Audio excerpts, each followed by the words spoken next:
Olá pessoal, estamos começando mais um podcast CMB e a convidada de hoje é a pastora Cássia. Ela é líder da Igreja das Crianças. Mas antes da gente começar esse podcast, eu quero te apresentar nossas redes sociais. Nós estamos no Facebook como Comunidade Metodista de Brodowski, no Instagram como @igrejacmb e temos 2 novos canais no YouTube, um é o Corte CMB e o outro é o Nostalgia CMB. Então é muito importante você já deixar o teu like antes da gente começar aqui essa conversa e compartilhe esse vídeo. Vai estar nos ajudando muito para o engajamento do canal. Cássia, seja bem-vindo ao podcast CMB. Obrigada, eu queria agradecer a oportunidade de contar um pouquinho de tudo que Deus fez até aqui, até hoje. Amém. Começa falando, quem que é a pessoa da Cássia? Bom, eu tenho 34 anos, sou casado com o Gustavo, né?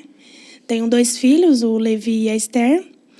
E hoje a gente lidera o Ministério Infantil, né? A Igreja da Criança aqui. Você lembra quanto tempo, já que vocês estão na frente do ministério? 4 anos. Foi mais ou menos o que ele falou. Ele também ficou mais ou menos 4 anos, desde 2019. Esse ano faz 5 anos. Mas você sempre se envolveu, né? Desde assim, antes de você assumir totalmente, você já participava, né, do Ministério de Criança? Sempre. Na verdade, quando a gente mudou para Brodowski em 2008, né? Em 2008 mesmo eu já comecei a participar, a ajudar, né? Que na verdade não era ainda a Igreja da Criança, juntava, né, as crianças e tudo mais. E aí eu comecei a participar. E aí em 2009, quando a Juliana Fossa assumiu, e aí eu entrei junto com ela, né? Verdade, na Igreja da Criança. Aí desde 2009. Tá aí, já um bom tempo. Já faz bom tempo. Começa falando um pouquinho para mim da onde você é, se é conterrâneo de Brodowski, se é de outro lugar, de onde você é? Eu nasci em Bebedouro, né? A gente nasceu meio que corrido, não era planejado, né, ter nascido lá, mas acabou que a gente nasceu lá. E aí eu morei, até onde eu me lembro, sempre em Ribeirão, né? A família inteira nasceu lá, ou não? Bebedouro, não. Não? Não, Matheus, eu não lembro de onde que ele era. Minha mãe e meu pai viviam, né, em cidades e tudo mais. Por conta do ministério, né? Mas eu nunca me atentei a ficar lembrando, né? Mas que eu me lembre, a gente sempre morou até onde eu me lembro. Eu lembro que a gente morou em Firminópolis e depois Ribeirão, que é até onde eu me recordo. Aí vocês foram para Ribeirão. Você é gêmeas, né? Sou gêmeas, com a pastora Keren. Quem que é a primeira? Eu. É você? Nasci primeiro, sério? 1 minutinho. Ah, é? 1 minuto. Começa falando pra gente, você foi para Ribeirão Preto lá, e como é que, desde de criança, você já é de um berço evangélico, né? Já conhece a palavra, teus pais são pastores. Conta pra gente como é que era isso, como é que era a questão de, desde pequeno, estar dentro da igreja, essa trajetória, como foi, pra gente conhecer um pouquinho do teu passado. Como a gente nasceu no berço evangélico, até onde eu me lembro, eu vivi dentro da igreja, né? Nasci lá dentro e ali dentro a gente cresceu. E a gente... Engraçado que eu tenho na minha memória de lembrar a partir dos 5 anos de idade. Até antes eu não consigo lembrar muita coisa, né? E até onde eu me lembro, a gente viveu praticamente dentro da igreja desde sempre. Nasceu, né? Nascemos ali. E acho que é isso. A gente cresceu ali dentro, né? A gente morou em Ribeirão, ali nos Campos Elíseos. O teu pai era de frente da igreja? O teu pai era pastor de frente da igreja em Ribeirão ou não? Porque todas essas trajetórias que ele ia para lá e para cá, ele estava para ficar de frente com uma igreja, não era isso? Sim, Mas é isso que eu estou falando. Meus pais, eles se divorciaram quando eu tinha 5 anos. Ah, entendi. Então, para te falar assim, você lembra para trás? Não lembro nada. Entendi. De verdade, nada. Vocês tinham 5 anos quando eles se divorciaram. Isso. Ah, entendi. Isso. Eu lembro certinho como foi e tudo mais. E a partir desse dia, eu me lembro de tudo. Pra frente. Aí é só a convivência com a sua mãe? Só com a minha mãe. E como é que foi isso? Como é que você se lembra disso? Como é que era isso? A situação de vocês viverem? Porque eu lembro quando o Matheus veio aqui, que ele falou que ele também era muito novo. Ele me contou antes, por isso que eu tô... Isso. Né, ele chegou a me contar antes, ele chegou a pegar essa fase, né? Para ele foi muito difícil. Mas para você, como é que foi isso? Essa questão do divórcio em si, questão do pai estar longe, a mãe ali era sozinha. Ele fala que ele até teve que assumir, né? Essa questão ali de estar cuidando também e ajudando. Como é que foi isso? Eu me lembro de quando ele avisou, né, que eles iam divorciar e tudo mais. Lembro certinho desse dia. E eu falo que Deus me poupou muita gente de saber de muita coisa. Bom, eu falo por mim, né? Não sei, acho que o Matheus e a Keren pode ter sido que tem presenciado e lembram de alguma coisa a mais, assim. Eu realmente me lembro daquela data para frente. E realmente foi muito difícil, né? Ainda mais a figura paterna para uma menina, né? Ela faz toda a diferença. Para o homem tem uma diferença, sim, mas para a mulher a gente olha como o nosso herói, né? E é a questão da segurança também, sim, né? Você ter uma figura masculina ali que te gera essa segurança. E eu consigo lembrar disso e realmente foi muito difícil conviver com essa questão de não ter ele por perto, né?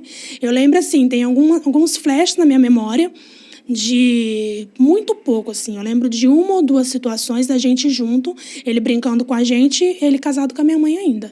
Mas são poucas coisas, assim, são muito poucas. Eu acho que eu não sei se fui eu que quis esquecer muita coisa. De repente era um bloqueio, né? Sim.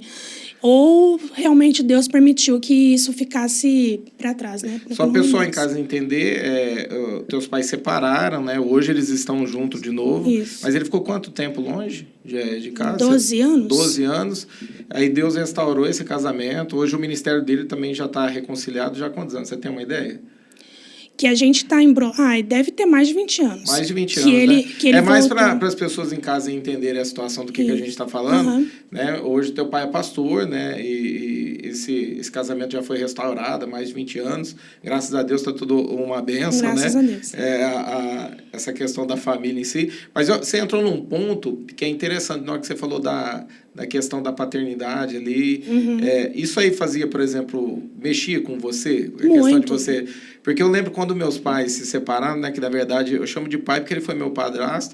É meu padrasto. E ele... Desde os 3 anos, mais ou menos, ele me criou, eu chamo ele de pai. E eu falo que foi muito difícil, porque eu cheguei a presenciar minhas irmãs. As minhas irmãs estavam começando a vir na igreja. Já tinha uma irmã mais velha que era mais firme na igreja. E quando eles se separaram, parece que desestruturou tudo, né? Entra na questão tanto financeira, porque a minha mãe era sozinha e eu também trabalhava, mas entra na questão financeira, assim, que acabou, assim, de alguma maneira, assim, defasando muito dentro de casa. Entra na questão psicológica, né? E a outra questão é que as minhas irmãs foram meio que se perdendo da presença de Deus pelo fato de não ter aquela pessoa, aquela paternidade ali dentro de casa que corrige, né? Que é o pulso firme ali dentro de estar corrigindo. Mas no teu caso não foi assim, né? A tua mãe esteve ali do teu lado o tempo inteiro, né? Nossa, ela foi fundamental para que nós estivéssemos onde nós estamos hoje, né? Ela sempre ficou em cima da gente se esforçar, né? Em estar na presença de Deus, em buscar a presença de Deus, em oração e tudo mais. E se hoje a gente está aqui, né? Onde a gente chegou até hoje, eu creio que é por conta de Deus, claro, e por causa dela, né? Porque ela não desistiu de jeito nenhum. Você lembra de fases difíceis, assim, nesse tempo da tua vida? Muita. De dificuldades financeiras demais, né? Na verdade, assim, eles se divorciaram, mas meu pai sempre foi muito presente, né? Então, tudo que acontecia, minha mãe passava para ele ligava todo final de semana pra gente. Na época era orelhão, né? A gente não tinha telefone, assim, como... Então, era a ficha de orelhão que a gente guardava para falar com ele, acho que de sexta-feira à noite, se eu não estou enganada. E aí a gente se falava toda vez por telefone. Se a gente brigava, minha mãe ligava para ele, Carlinhos, eles estão brigando, né? Tá indo assim na escola. Então, assim, realmente ele foi bem presente, né? Ele não deixou, ele não foi embora e esqueceu da gente, né? Ele não foi um pai ausente. Para mim, é o que eu acho, né? Entrou a questão da mágoa aí também ou não? Da tua parte? Eu lembro que o Matheus abriu uma parte da vida dele que Deus restaurou depois de uma conversa dos dois, né? Que eu achei muito bonito. Teve algo desse tipo contigo também? Pastor, eu posso te falar que eu sou apaixonada no meu pai de qualquer forma, assim, né? Então, assim... Eu não lembro de ter passado por muitas situações de ver o que aconteceu. Por isso que eu falei, né? Que foi uma parte da minha vida que foi apagada. Então, até onde eu lembro, eu fiquei muito chateada que ele foi embora. Só que eu acabei transformando isso, eu achava que era culpa da minha mãe. Entendi. Então, eu achava minha mãe mandou ele embora de casa. Entendi. Né? Até que eu fui entendendo que não foi ela, né? E ela sentou com a gente, ela explicou tudo certinho. Mas eu nunca tive, assim, uma mágoa, né? Eu sempre perguntava para Deus, por quê? Eu sempre perguntava isso. Isso era uma dúvida que eu tinha, mas por quê? Mas também não ficava remoendo ali, né? Pelo fato também, eu acho que da idade também, né? acaba ficando meio aérea ali na questão da infância em si. Não, ou fala assim, o Mateus, ele pegou essa fase mais difícil, ele já era mais velho. Eu acho que foi bem na época bem na época da pré-adolescência dele, né? De 9 anos para frente, né? 8, 9 anos. Mas, para mim, assim, eu não consegui ter mágoa do meu pai. Né? Eu acho que a única vez, assim, que eu acho que eu fiquei chateado foi quando ele casou de novo, né? Que aí ele teve um outro casamento. E aí eu acho que eu fiquei mais enciumada, né, dele ter uma outra mulher do que raiva mesmo dele, alguma coisa assim. Entra naquela questão de ter não aceitar porque você tem a tua mãe, né? Sim, né? Eu sei. Mas assim, raiva mesmo, alguma mágoa, assim, eu acho que eu nunca tive dele. Não posso falar que eu tive, né? De repente, se você quiser conhecer um pouquinho a respeito do pastor Carlinhos, a gente tem um podcast que eu gravei com ele aqui, a história dele é muito bonita, ele também teve um passado, né? Muito difícil, né? Foi. A infância dele bem pesada. Foi. E tudo que Deus fez e restaurou na vida dele é bem bacana. Você procura aí que você vai gostar. Tem também do Mateus, né? Que é o irmão dela, que ele já gravou um podcast aqui com a gente. Você vai poder também estar entendendo um pouquinho dessa história. Isso. Sobre a questão, você veio de um berço evangélico, desde pequeno, foi aquela coisa de, tipo, se entregar para Deus, ter experiência com Deus? Ou teve aquela fase da tua vida que, tipo, Deus te impactou de alguma forma? Eu sempre tive, né? Mas, assim, a gente nunca foi... eu, particularmente, eu nunca tive, assim, grandes experiências com Deus, né? Desde pequeno. Eu vivia assim, eu conhecia Deus, eu amava Deus, eu sabia que Ele era, né, aquele provedor, aquele pai que amava, que cuidava e tudo mais. Quando a gente mudou para Brodowski, eu fui fazer um encontro tremendo. E ali eu tive experiências que eu nunca tive na minha vida. Isso eu estava com 17, 18 anos. Ah, legal. Eu acho. Nunca tinha feito. Não, porque a gente era de Ribeirão, né? A gente mudou para Brodowski em 2008. Eu fui fazer um encontro, acho que em 2008 mesmo, ou em 2009. Então, lá em Ribeirão tinha, assim, até teve alguma coisa parecida, mas não era bem isso, não. Não era igual aqui, não. Não era. E aí, quando eu vim para cá, que eu fiz um encontro, comecei a ter experiências e sonhos, e Deus começou a se revelar através de sonhos, né? E foi algo bem marcante, a partir dessa data, né? Dessa época. Eu falo que meus pais, eles voltaram, né? Eles casaram novamente quando a gente mudou para Brodowski.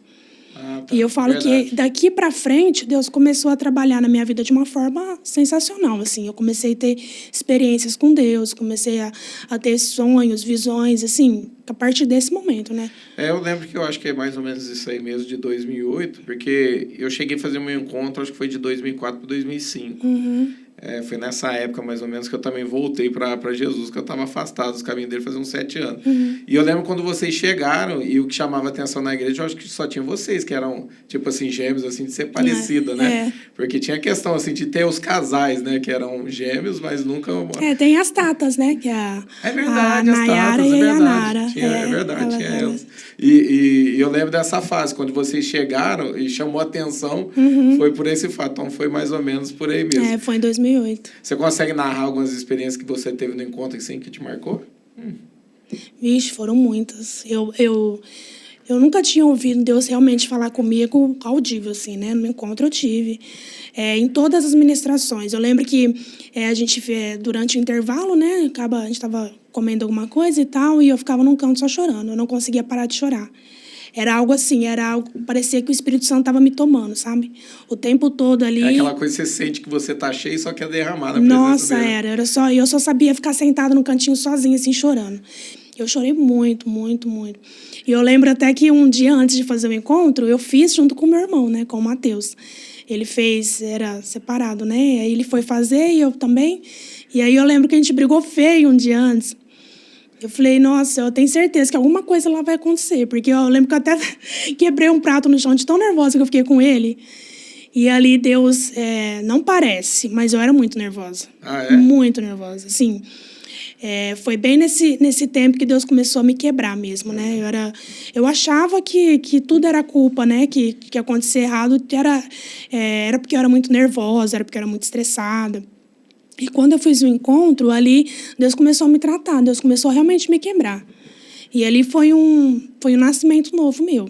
Você e o Matheus, vocês brigavam muito? Não? Nossa. Sério? Muito. Eu e o Matheus brigavam muito.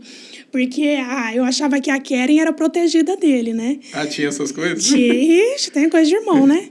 E aí eu e o Matheus brigavam muito, a gente batia de frente. Porque eu e o Matheus, a gente se parece muito. E aí eu achava que a Keren era a mimadinha e aí eu acabava discutindo com ele, né? E aí tinha essa discórdia, assim, de pequeno, né? Depois de grande, não.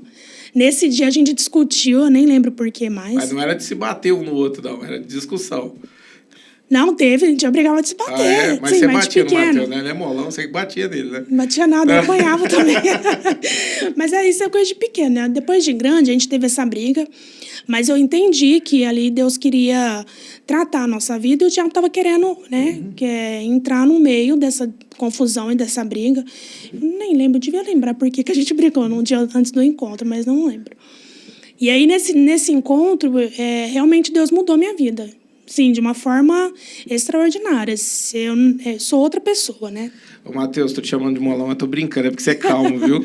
Ele é bem calmo, né? Ele é difícil, assim... Não, mas é sério.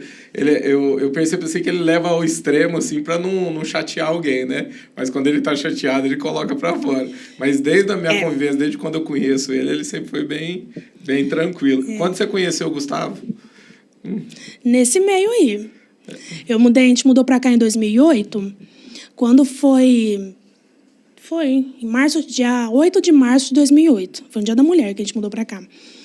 E a gente começou a frequentar aqui, na época que a Keren tinha um relacionamento com o filho de um pastor de Ribeirão, né? E aí ela continuou indo pra lá, e eu fiquei aqui, né? Não quis nem ficar indo pra lá mais. E aí eu comecei a frequentar a rede de jovens com o Matheus. E aí eu conheci o pessoal e tal. E aí teve um belo dia que o pastor Jefferson chamou o Gustavo.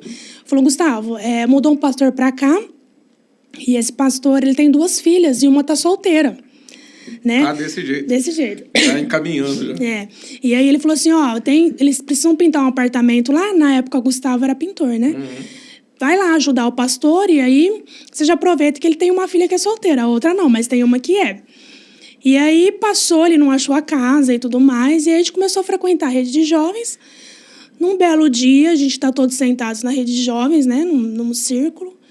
Aí ele me chamou, ele falou, Cássia, perto de todo mundo. Eu falei, né, fiquei vermelha na hora. Você tá gostando de alguém? Eu falei, não. Ah, desse jeito, desse assim, jeito. Direto? Você tá gostando de alguém? Eu falei, não. Ele falou, então gosta de mim. Eu falei, gente, que menino abusado, né? E a gente começou uma amizade aí, começou a conversar e não tinha interesse nenhum nele, de verdade, nenhum. E aí ele foi conquistando aos pouquinhos. Primeiro conquistou minha mãe, né? Que meu pai, ele comprava as coisas de final de semana, salgados, essas coisas, e chamava o pessoal dos jovens para ir para lá, né? Para ver filme e tal.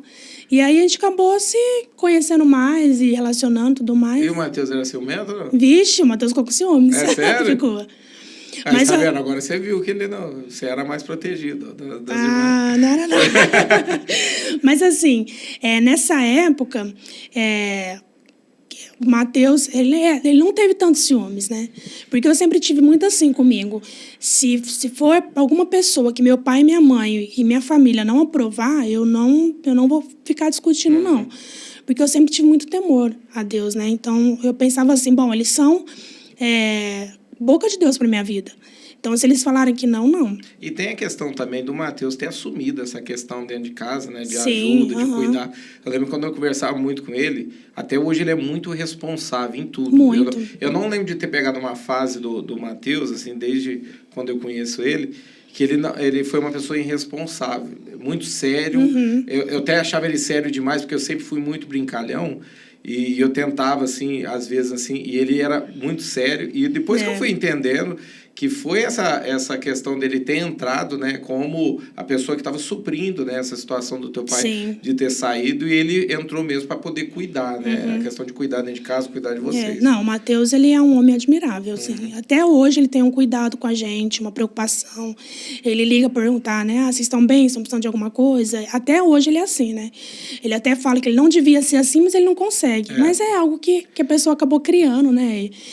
Mas ele, até hoje, ele tem essa preocupação com a gente, esse cuidado com a gente. É as meninas dele, né? Eu falo que agora ele vai ter outra menina, né? Eu falei, você gostou mesmo de cuidar de duas, né? Agora vai ter duas também.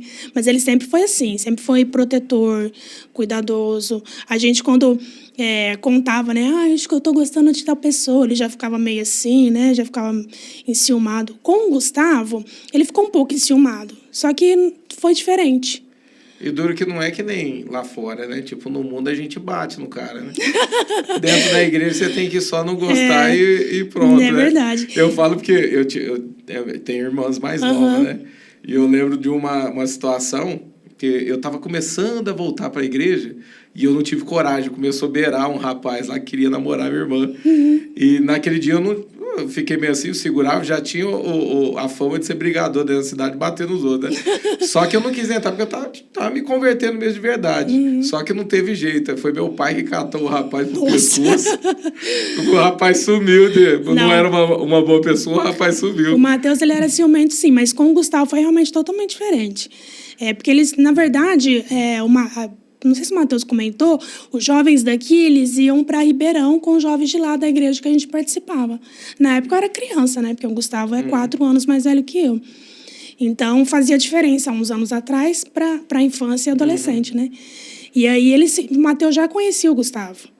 Né? O Matheus já conhecia o pessoal daqui. E aí, foi diferente com o Gustavo. Foi totalmente diferente. Meus pais também foi diferente com o Gustavo. Vocês namoraram quanto tempo? Namorando 1 ano.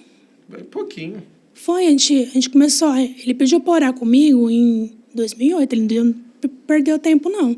Eu mudei para cá e a gente se conheceu até junho. Aí, em junho, ele pediu para orar.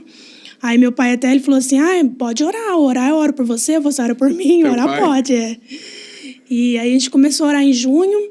Aí, meu pai falou, ora 6 meses, né? Quando for o começo do ano que vem, vocês começam a namorar. E a gente começou a orar. E assim, a gente...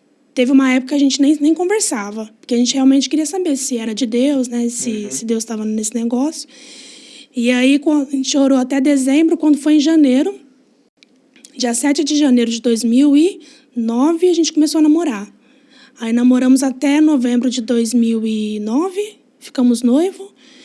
Não, 2 anos deu, deu e aí, 2 anos. em 2010, novembro de 2010, a gente casou. Tá. Foram 2 anos, Você casou nova.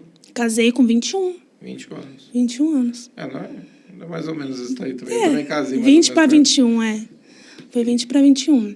E na fase de casado, como é que foi? O começo sempre é bem tenso, né? Foi bem difícil, assim, porque o Gustavo foi meu primeiro namorado, né? Então, a gente namorou na corte. Então, a gente passou por 2 anos, assim, só pegando na mão, né? E aí, quando a gente casou, eu fiquei um pouco assustada, né? Porque era assim, meu pai, a gente começou todo mundo morar na mesma casa, né? Com meu pai e minha mãe casados em 2008. Eu casei em 2010. Aí, o que aconteceu?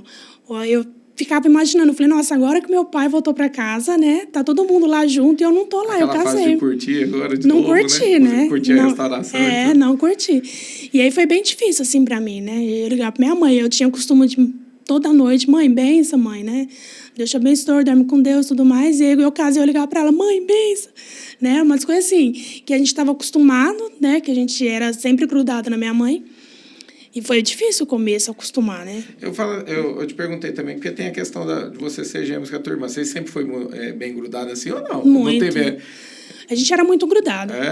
E sentiu essa falta? Tipo... Foi muito. É? Eu sentei na cama no dia do meu casamento. Sentei na cama, eu chorava, falei, não vou casar. Na verdade, assim, esses 5 minutos que me deu foi porque eu tinha medo, né, do casamento.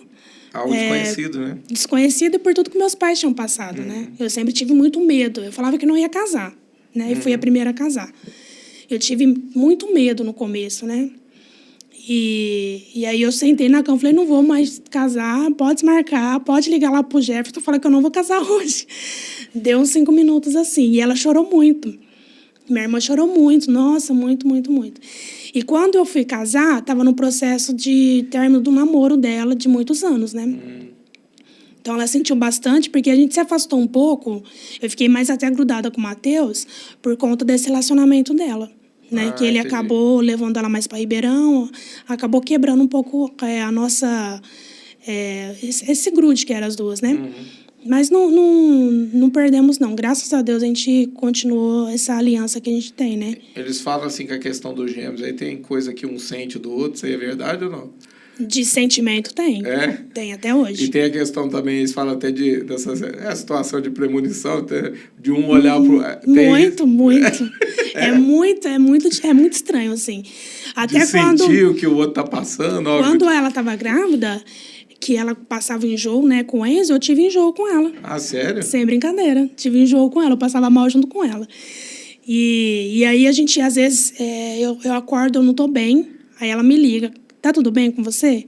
Aí eu falo, não. Ou às vezes é ela, eu ligo, tá tudo bem? Não tá tudo bem. Então a gente tem uma ligação muito forte. Eu falo que tem gente que não acredita, mas é muito. Ah, legal isso aí. É muito, eu assim. Eu pergunto porque eu falo, a gente vê muito em filme, essas coisas, né? O pessoal falando. E então a gente tem medo. tem, até hoje a gente não consegue ficar sem se falar. Todos os dias de manhã é sagrado, a gente se fala, né? E aí é algo que a gente não consegue. Quando a gente não se fala, a gente deita na noite assim e fala, poxa, a gente não se falou hoje, o que aconteceu?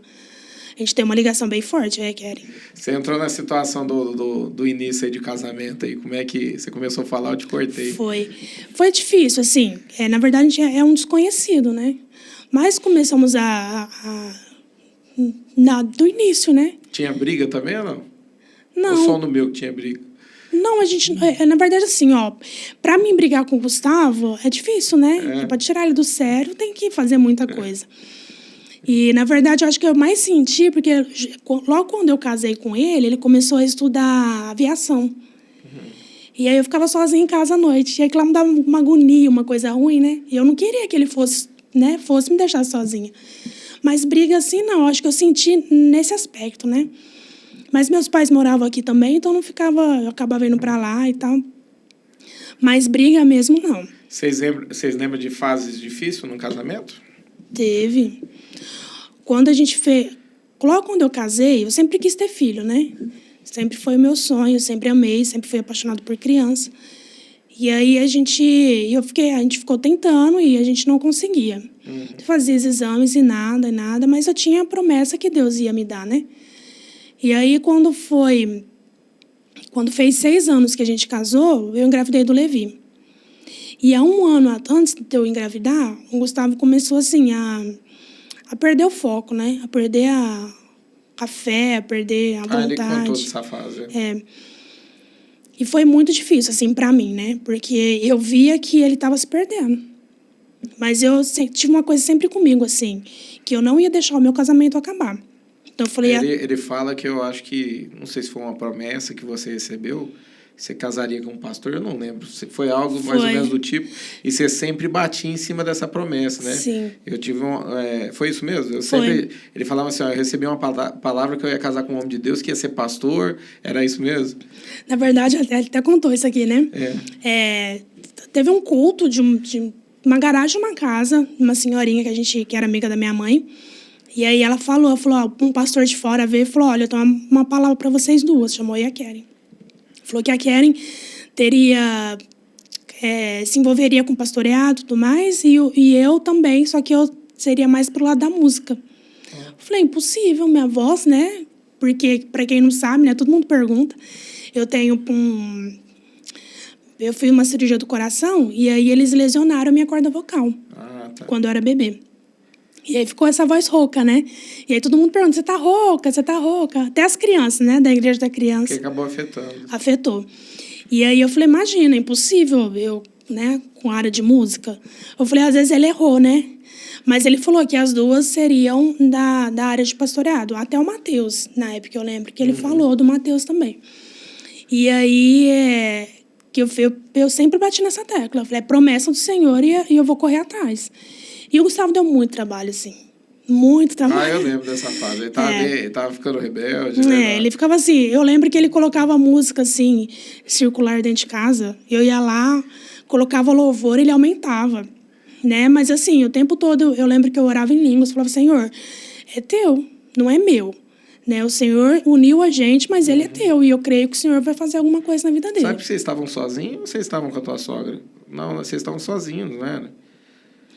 Tava. A gente morou, na verdade.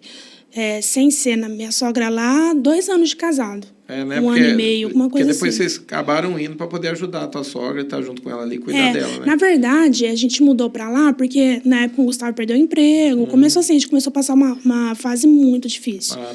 Né? Porque aí ele começou a se perder mesmo, o Gustavo. Então foi nessa época. Sim. E aí a gente, apertado, só eu trabalhando, eu falei, aí a irmã dele saiu de lá, né? Aí ele falou, então a gente vai, porque aí não iria pagar o aluguel, né? E iria ficar mais fácil em questão financeiramente. Mas ali ele começou a se afundar. E como é que foi isso? Quanto tempo durou? Você teve alguma experiência Várias. A respeito de... Eu lembro que eu acordava de madrugada para orar, porque eu não aceitava isso. Só que também eu sabia que se eu ficasse falando, ia ser pior, né? Então eu me calei. Porque eu lembro que ele fala que ele... Quando ele chegou a se abrir mesmo e falar que ele estava num ponto assim crítico da vida dele... Ele fala que foi você que aconselhou, né, ele buscar ajuda, que eu lembro que quando ele veio e buscou ajuda, eu conversei muito com ele. Mas ele fala assim que foi muito importante você ter se posicionado ali, estar orando por ele. Teve um dia eu sempre orava, né? Pedia para Deus mudasse a vida dele. E aí teve um dia que eu estava tão exausta, tão cansada, assim, de ficar falando, assim, pedindo para Deus, muda ele. Aí teve um dia que eu falei, eu vou falar com ele. E aí eu acordei de manhã, assim, acho que foi numa segunda-feira, se eu não me engano. E eu falei, Gustavo, você precisa de ajuda. Eu falei, porque se você não for atrás de ajuda, eu falei, o nosso casamento vai acabar. E foi aí que ele foi atrás de ajuda. E eu lembro que... Nesse dia, eu acordei de madrugada no domingo, de domingo para segunda. E aí ele estava no quarto com o Levi, né? E estava no computador. E aí eu senti uma coisa muito ruim, um peso muito grande. Eu falei, coisa boa não está sendo. E aí no outro dia ele levantou, eu falei para ele, você procura ajuda porque desse jeito não dá mais. E aí ele foi procurar ajuda, aí eu lembro que eu catei um óleo ungido que eu tinha em casa, que eu ungi toda a casa, e eu comecei a falar bem alto, a orar bem alto mesmo. Falei, o Senhor é dono dessa casa, eu não aceito esse espírito maligno aqui dentro, porque eu comecei a sentir um peso muito grande, eu nunca tinha sentido isso. Você está falando um negócio, estou lembrando daquele filme O Quarto de Guerra, né? Quando aquela mulher se posiciona dentro de casa, que às vezes as pessoas acham que o diabo ele escuta o nosso pensamento, né? E não é, às vezes a gente tem que se posicionar e falar para ele ouvir, né? O dia que eu vi esse filme, eu me identifiquei muito, porque foi daquele jeito mesmo. E aí eu peguei o óleo, entrei no quarto do Levi, ungi todo o quarto do Levi, ungi meu quarto, banheiro, a sala, a cozinha, o quintal, ungi tudo. Mas eu falava bem alto, falava, você não tem poder aqui dentro de casa. Essa casa é do Senhor Jesus, a minha família também. E aí eu ungi toda a casa, ungi minha cama do Levi, ungi o computador do Gustavo, ungi tudo. Tudo que você imaginar, eu ungi dentro de casa. E aí eu falei, Senhor, agora é com o Senhor. Aí eu orei, eu falei que eu entrei em uma guerra com o diabo naquele dia, que eu acabei de orar e eu estava acabada. Parecia que eu tinha apanhado. E aí foi nesse dia que ele foi te procurar para conversar. E depois daquele dia... eu lembro que foi algo assim que impactou muito ele. Eu sabia que alguma coisa já estava acontecendo por detrás, né? Estava muito assim difícil. A gente se tratava muito bem, né? O nosso relacionamento em si não estava perdido, né? A gente se tratava muito bem. O Gustavo sempre me tratou muito bem. Só que às vezes eu falava alguma coisa para ele que ele não gostava e ele já ficava bravo. Eu até brinco com ele que ele vivia falando, né? Quando ele ia dar o testemunho, que ele falou que arrumou minhas coisas 2 vezes para me ir embora de casa. Falei, para de ficar falando isso, coisa feia. Porque realmente foi desse jeito. Ele falou, não, se você não me quer desse jeito, eu também não te quero. Vai embora, porque você não tem futuro comigo, não. Ele falou, você tá ficando louco? Eu casei para até que a morte nos separe. Você vai morrer? Eu falava para ele.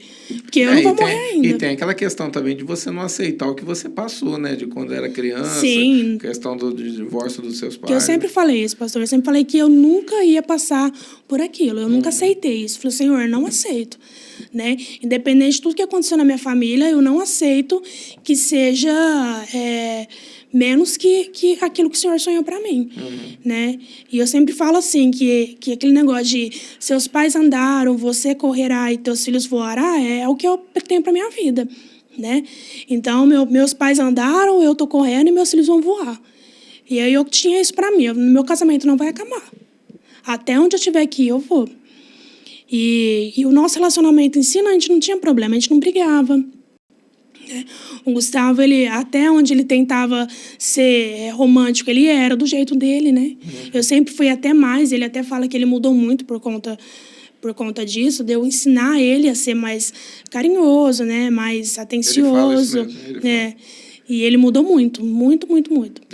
Eu lembro dele assim, quando ele era mais revoltado. Muito teve um tempo da vida revoltado. dele, assim, que ficava muito bravo, muito fácil. Ele era bem secão, assim.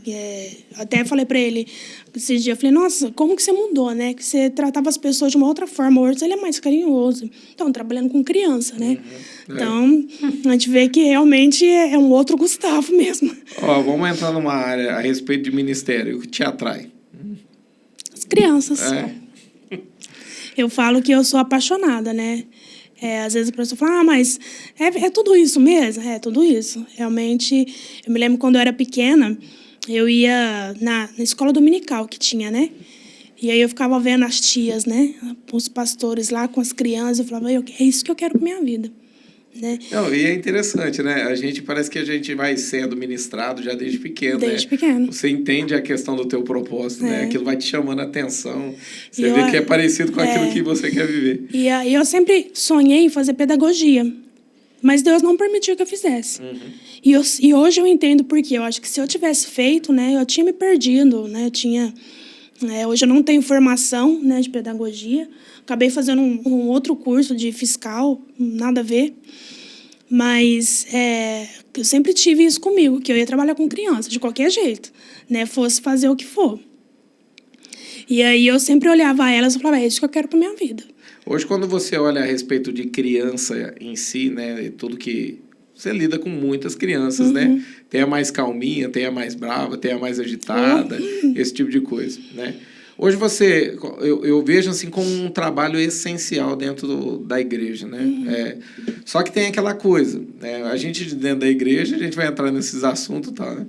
A gente dentro da igreja e vê muitas coisas. Às vezes o pai quer cobrar, por exemplo, que a igreja da criança tem que mudar a criança em si ali, né? É seu papel, né? Isso. Mas elas não esquecem da parte delas, né? Sim. A parte delas fazerem. Como vocês veem isso hoje dentro do ministério? É essencial, né? A questão dos pais apoiarem, estarem juntos ali para poder ajudar, encorajar eles. Os pais são a base, né? Nós estamos aqui só para ensinar e para ajudar as crianças, né? Hoje o papel do pai e da mãe dentro da igreja, de casa, né, é ensinar a palavra de Deus, né? Porque uma vez na semana a gente não faz muita coisa. É muito pouco. Muito pouco, né? Mas eles realmente têm essa visão que, nossa, tem que ir para aprender. Não adianta nada a gente ficar de domingo aqui ensinando a palavra de Deus, falando do amor de Deus, né? Ensinando a Bíblia.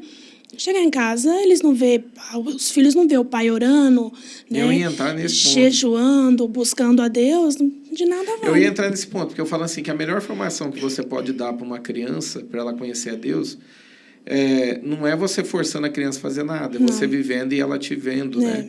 Ela te olhando. A questão do pai e a mãe, quando pega numa Bíblia e vai ler dentro de casa, quando sabe que o pai e a mãe são uma mulher e um homem de oração, e eles vão olhando aquilo e vão se identificando a viver, né? Ter essa experiência com Deus. Eu falo porque a gente escuta muita coisa, né? Escuta muita bobeira, né? Mas parece que não está adiantando. Tá ali na igreja da criança e não está acontecendo, né? E eu vejo muito esse tipo de assunto. E, na realidade, não é isso. É muito importante a questão dos pais, né? De virem. Eu sempre falo para alguns pais, eu vejo, né, algumas mães sofrendo, porque você está ali... eu falo que eu não consigo ficar muito tempo com uma criança no colo, né? Então, tipo, eu ficava com as minhas ali, eu sentia aquela dor e falava, como é que a mãe aguenta, né? Ficar esse tempão. E eu sempre falei para minha esposa, eu falava assim, entra lá. Eu lembro que teve uma época a gente revezava, eu vinha dos 2 cultos. Então, na parte da manhã eu ouvia a palavra, eu vinha no culto da manhã, da noite ela vinha junto comigo.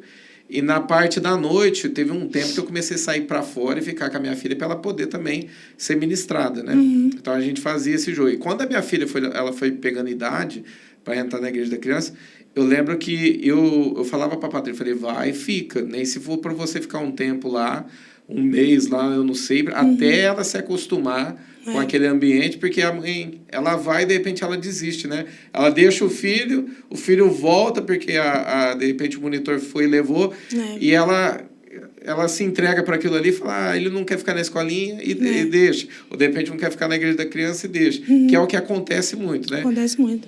Eu até brigo muito com as meninas do ministério, né? A gente não entrega, né? A gente tem que tentar ganhar eles, né? Ai, tia, mas ele não quer ficar. Não tem problema se ele não quer ficar.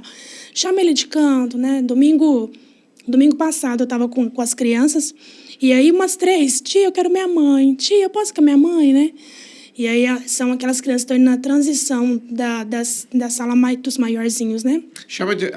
os menorzinhos é escolinha? É o maternal. É escolinha ou maternal? O maternal. É, o maternal, que é de 4 a 5, né? Aí temos de 6 a 9 e de 10 a 14. São 3 salas à noite, né?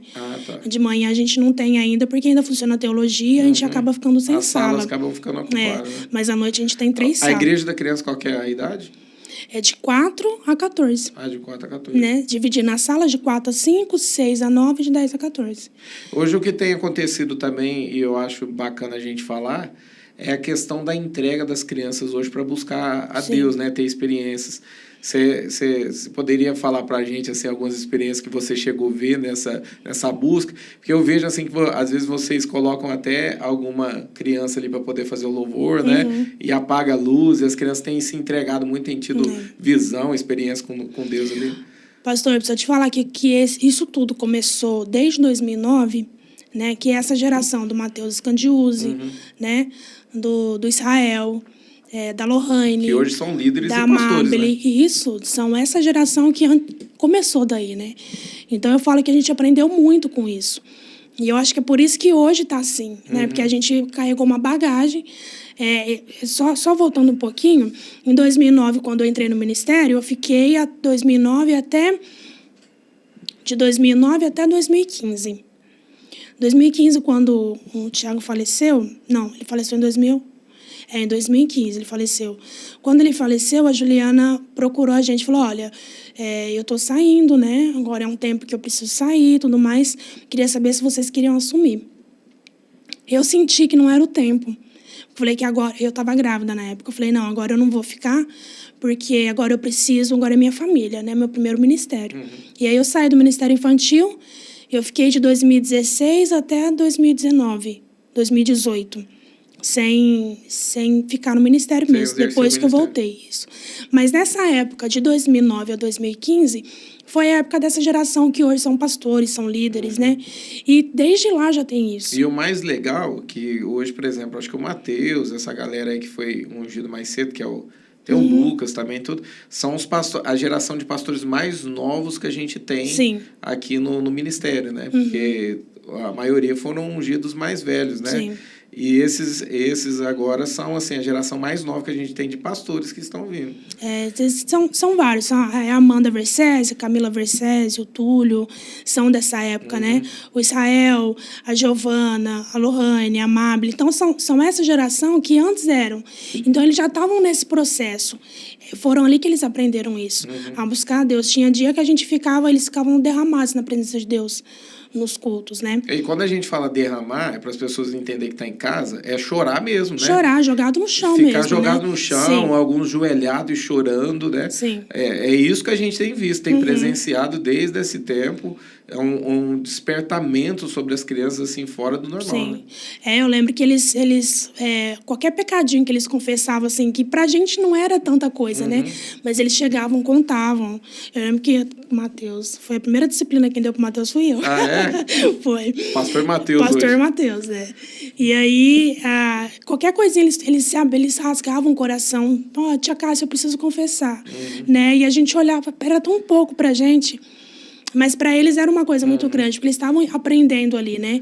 E hoje é uma geração que está aí. Então, assim, valeu a pena, né? Fazer todo esse trabalho. E hoje a gente está vivendo a mesma coisa.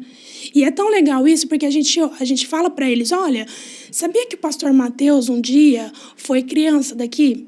Ah, legal, bacana. Né? E a gente mostra, e eles veem, né, nesses futuros, né, que eles podem ter futuros também, que eles podem ser futuros pastores, né, que eles podem estar no louvor, que eles podem... O Elias, na época, também era, né, e hoje está no Ministério de Louvor. Verdade. Então, eles olham, eles veem as crianças, eles veem que as crianças de antes, hoje são futuros pastores, né? São líderes de ministério. Hoje eu acho interessante que às vezes agora não, né? Porque eu tô mais aqui na igreja, estou em tempo integral aqui. Mas quando eu trabalhava em Ribeirão, que eu era empreiteiro, às vezes eu sentava na hora do almoço e ficava compartilhando experiências que aconteciam dentro da igreja.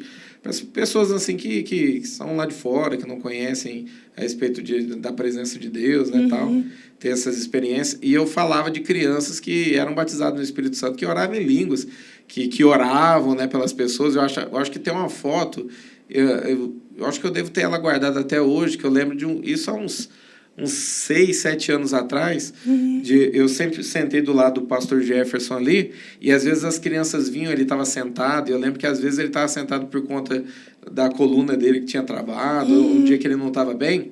Eu lembro de 2 crianças que chegaram, crianças mesmo, chegaram e colocaram a mão sobre a cabeça dele. Sim. E ali a pessoa ali foi feliz de tirar aquela foto naquela hora ali, das crianças intercedendo e oravam, e eu escutava do lado, mesmo com som, e elas intercedendo pela vida do pastor, e elas deviam ter o quê? Eu acho que em torno de 8 anos, 9 anos por aí, colocando as mãos sobre eles, um orando em línguas e o outro orando e ministrando, e eu contando isso, e as pessoas, sério isso? Eu falei, sério, isso acontece lá no meio da igreja. Foi essa época, teve uma época que as crianças oravam para as pessoas casarem, para as pessoas serem curadas, então foi um mover muito grande. É verdade, as crianças iam orar, né, para as pessoas que estavam enfermas. E hoje a gente tem vivido isso também. No congresso de carnaval que teve, as crianças sentiam a necessidade de orar umas pelas outras. A Alice me falou, a Alice estava lá e falou, minha filha. E foi assim, foi um derramar muito grande. E aí teve um pai que entrou no tabernáculo ali e a gente estava finalizando já o culto, as crianças todas orando em língua, chorando. E aí o pai falou assim, nossa, eu cheguei aqui com uma dor nas minhas costas. E eles foram orar por ele foi curado na hora. Olha que legal. Então, assim, a gente vê, né, como que as crianças hoje, elas estão com o coração aberto, né? E voltando à pergunta que você me fez, nós somos responsáveis, sim, né? Como pastores de criança e tudo mais, só que isso começa dentro de casa, né? Eu achei muito bonitinho. Eu tenho o Levi de 7 anos e o Gustavo nesse processo, né, de toda semana separar de 2 a 3 dias para fazer jejum. E ele sempre vê, né? Porque ele sempre me avisa, hoje eu não vou almoçar e tudo mais. Não fica falando muito, né? Porque a gente também não deve ficar soltando ao vento, né? Mas aí ele comentou comigo, aí no outro dia o Levi levantou para ir para a escola. Mamãe, hoje eu tô de jejum. É verdade, ele compartilhou isso comigo. Mamãe, eu tô de jejum, então hoje eu não vou comer. Eu falei, sério, filho? Mamãe, eu tô de jejum. E aí, primeiro, antes, ele começou a perguntar o que era jejum, né? Especulando, né? E a gente sentou com ele e falamos para ele o que era. No outro dia, ele falou. Então, assim, as crianças, elas são a nossa continuação, né? Então, tudo aquilo que a gente faz, eles fazem também. Verdade. Eu achei bonitinho uma criança, domingo, falou assim, tia, o Deus, né? Ele tratou desse jeito. Tia, mas o Deus... E num momento, eu parei, eu falei, gente, tá tratando Deus como o Deus, né? Não, aí eu fui saber o que ele queria perguntar e tal. Mas hoje a gente tem uma dificuldade muito grande com as crianças em relação a isso. Porque a gente ensina, só que dentro de casa está faltando muito isso. Né? Muito dos pais mostrarem que realmente quem é Deus. Tia, é verdade que Eva foi feita de Adão? Né? Então, uma criança de 7 anos perguntar para mim isso, de certos pais dentro de casa não estão ensinando realmente. Né? Então, isso tem que ser feito, porque a gente aqui ensina num domingo. Né? E eu falo para o Gustavo que o meu desejo era ficar a semana toda ensinando. Porque tem muita coisa para passar que em 2, 3 horas a gente não consegue. Eu achei bacana também, agora tem um discipulado agora. Sim, também, né? Agora tem um discipulado com o pastor Saulo. Então, eu achei bacana também. Qual que é a idade do discipulado? De 7 a 14, se eu não me engano. Que bacana, né? Eu sinto a necessidade, porque eu entendo que as crianças de hoje são as que vão viver um avivamento muito profundo com Deus, né? Eu creio. Eu falo assim que, às vezes, eu sento com alguns deles para poder conversar, e eles falam assim de experiências que teve mesmo, de sentir um abraço. Eles falavam assim, e alguns falar mesmo, até narrar como é Jesus, né? Porque viu Jesus, né? E eu olho isso, eu falo, cara, a gente olha por si só e fala assim, eu nunca tive uma experiência dessa, né? E elas já de pequeno tendo essa experiência, o Senhor está forjando essas crianças, né? Está preparando essas crianças para algo intenso. E isso eu acho muito lindo. Domingo veio uma mãe conversar comigo e falou assim, eu preciso compartilhar algo com você. Meu filho estava na cama dormindo, e aí ele acordou do nada, assim, ele veio para minha cama chorando muito, falou, mãe, eu preciso confessar meu pecado. Sabe? Era coisa mínima, sabe? Só que ele chorava tanto, houve um arrependimento tão grande no coração dele. E eu falei para ela, olha, Deus tem pressa em que as crianças, elas realmente se arrependam, para que elas vivam o avivamento, para que elas desfrutem daquilo que Deus tem para a vida delas, né? Uma criança chorar arrependida, assim, ela soluçava de chorar. Né? Então, a gente vê assim que realmente Deus, hoje, ele tem uma pressa em que as crianças... porque elas têm muito que ensinar pra gente, né? A gente fica vendo elas tendo essas experiências. Jesus fala, né, que a gente tem que ter o coração como dele. Sim.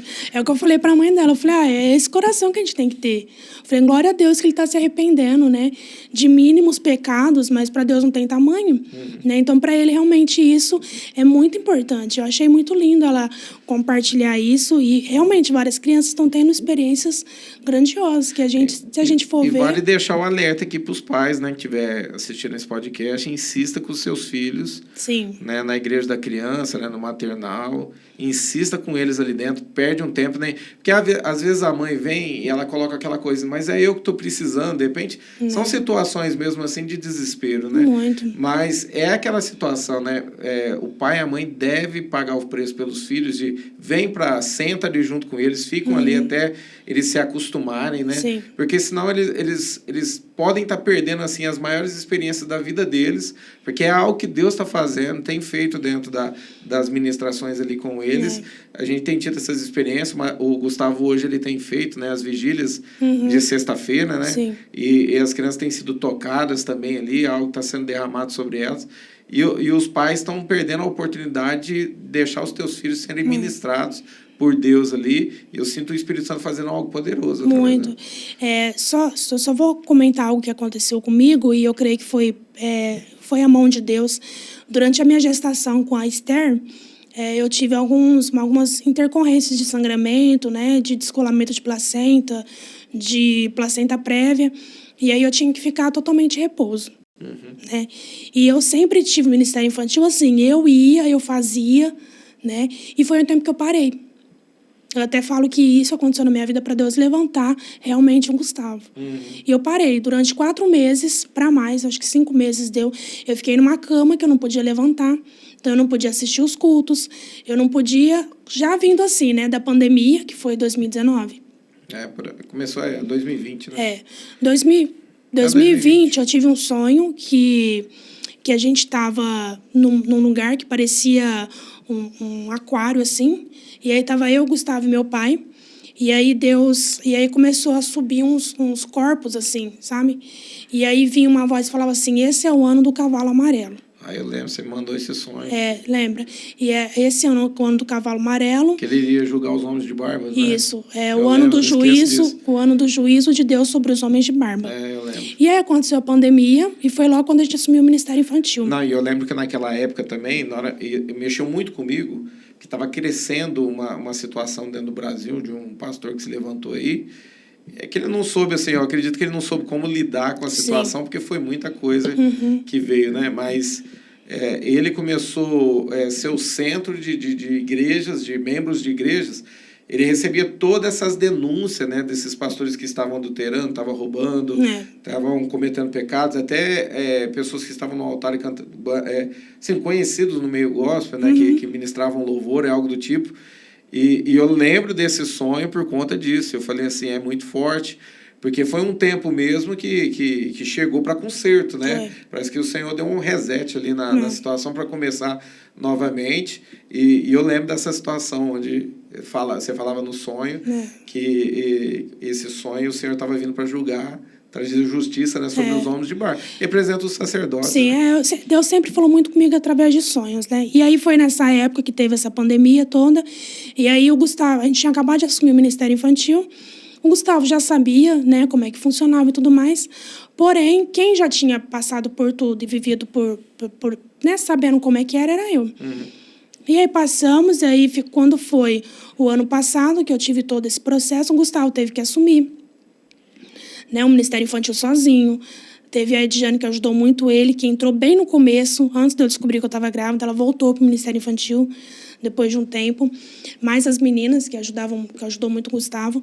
Só que eu parei, né? E aí eu ficava perguntando, Deus, por que eu parei? Que eu creio que foi nessa época que Deus levantou o Gustavo. E eu lembro que eu pegava no pé dele nessa época, hein?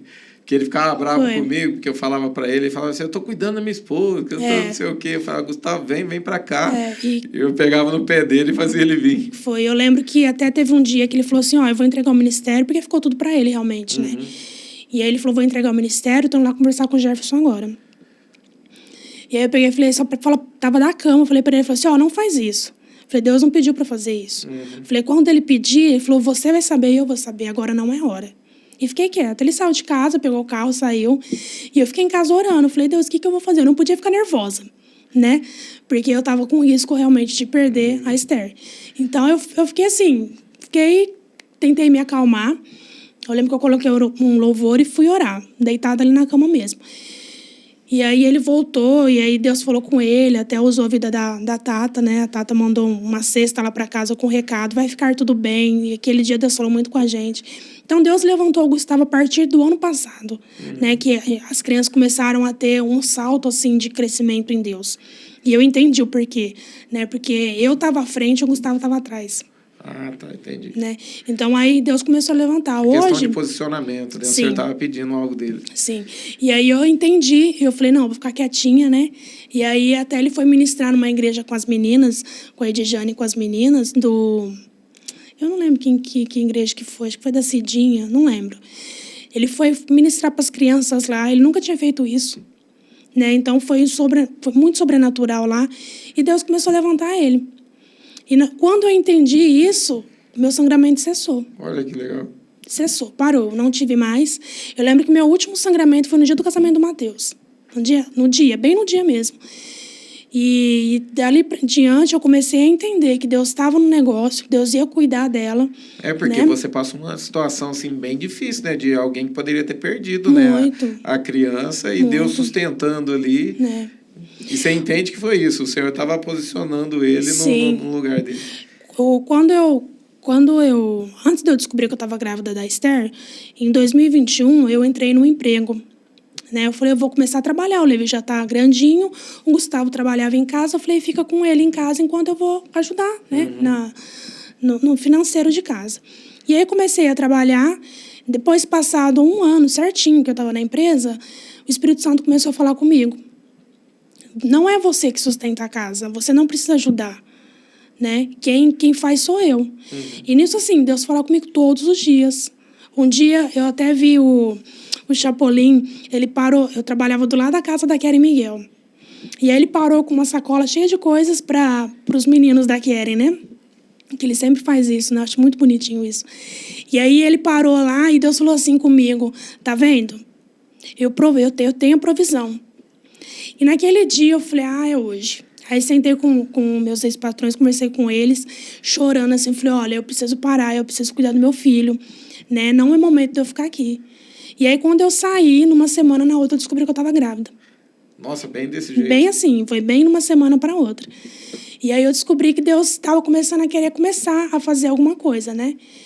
E aí eu abri mão do emprego para ficar em casa, aí descobri que eu estava grávida e tudo mais, e aí começou a acontecer isso. Com 2 meses de gravidez, eu comecei a ter essas intercorrências, né? De ficar internada, né? Mas de tudo isso, eu sabia que Deus tinha um propósito. Até conversando com a pastora Emily um tempo atrás, ela falou, Cássia, eu também acho que é isso. Eu acho que Deus quer levantar o Gustavo. E foi exatamente isso. Deus levantou ele de uma forma... Ele mudou até mais do que ele tinha mudado, né? Tava muito assim... eu acho que Eu parar foi para ele se levantar. Não, e hoje o trabalho que ele tem feito com as crianças, assim, Sim. é, né, fora do normal. É uma benção, uma benção. Eu fico vendo assim, falando para quem não tinha jeito com criança, né? E aí até a Estherzinha nasceu antes do tempo, que ela nasceu, eu estava com 8 meses. Era para ela nascer em dezembro, nasceu em novembro, né? Então, porque era hora de eu voltar. Então, eu ficava assim, dentro de casa, eu não acredito que eu não vou poder ficar com as crianças, né? Não acredito que eu não vou, né? Enfim. Mas Deus sempre está no negócio, né? E quando Ele está, é porque vem coisa boa aí. Ô, Cássio, eu queria agradecer pela tua presença, pelo bate-papo, você poder estar aqui.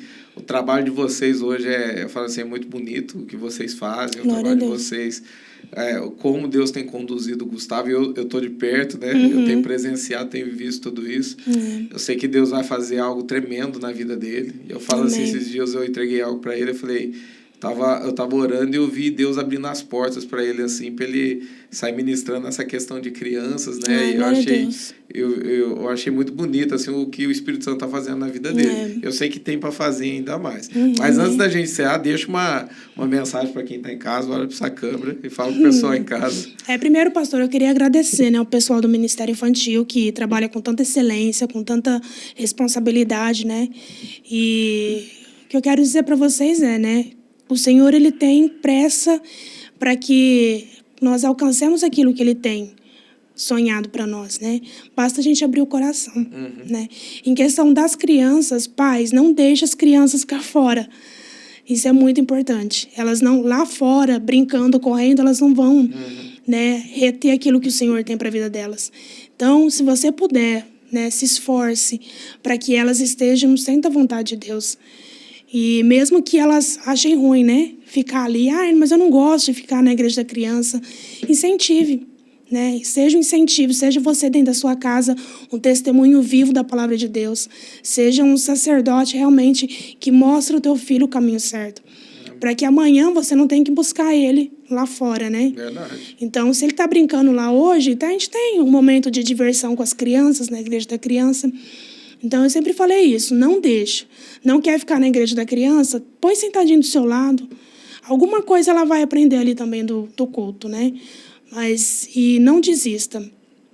Você mulher, você que tem aí hoje o seu casamento, talvez de um jeito que você não tem sonhado, não desista. O Senhor, Ele tem um propósito, um sonho para a tua vida. Não receba menos daquilo que o Senhor tem sonhado para você. Amém. Cássio, muito obrigado por você poder estar aqui. Pessoal, a gente está encerrando esse podcast. É muito importante, se você ainda não deixou o teu like, deixa aí no vídeo. Compartilha esse podcast para o máximo de pessoas que você conseguir aí. Isso é importante, né? Que o testemunho dela, tudo que Deus tem feito na vida dela, possa estar edificando outras pessoas. Que Deus abençoe tua vida. Fica na paz do nosso Senhor Jesus Cristo. E até a próxima, em nome de Jesus.